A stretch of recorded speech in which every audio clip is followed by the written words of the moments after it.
And they sort of have a good unwitting accomplice in this, in Farage, who has been like a fixture in not UK politics, but conversation around UK politics for as long as I can remember, who's sort of respectfully buffoonish, but who presents a very, but who's nevertheless had a huge impact on the trajectory of 21st century UK politics.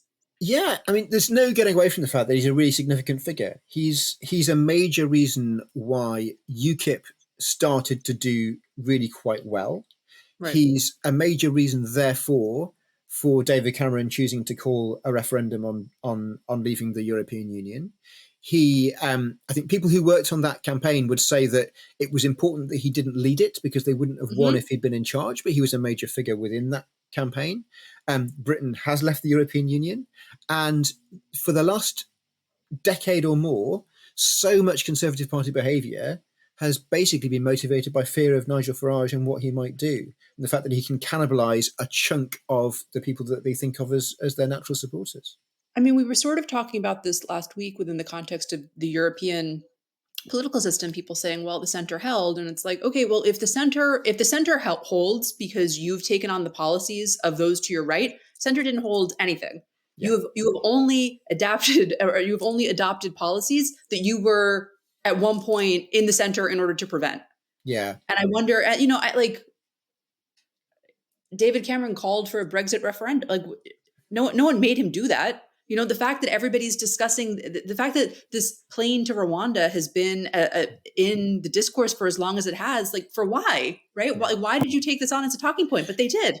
Yeah. And in all cases, it's not that it was just Farage / party to the right of the Conservatives, right, although that was clearly decisive. It's also that there have always been people within the Conservative Party who've also wanted that. So there was always a strong Eurosceptic tendency in the Tory Party.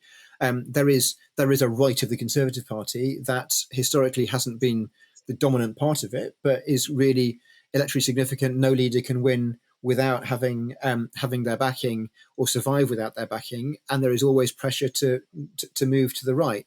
And the sort of conventional electoral wisdom has been, well, hang on, that's not where elections are won. But these things are always more complicated than that because voters never exist on a straightforward left-right scale.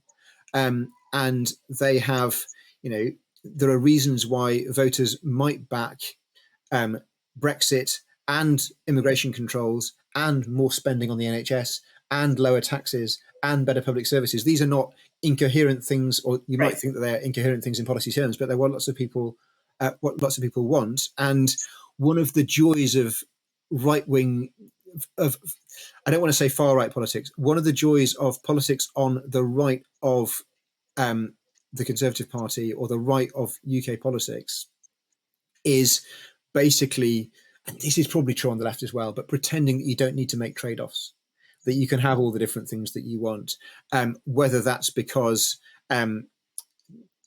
you can cut taxes and growth will come and then you can just spend it all on public services and it's fine, or because on the left you can just tax the rich and they'll be fine with that and then you can spend all the proceeds on nice things. These are things that tend to get tested in opposition more than they get tested in government because in real life they don't really work.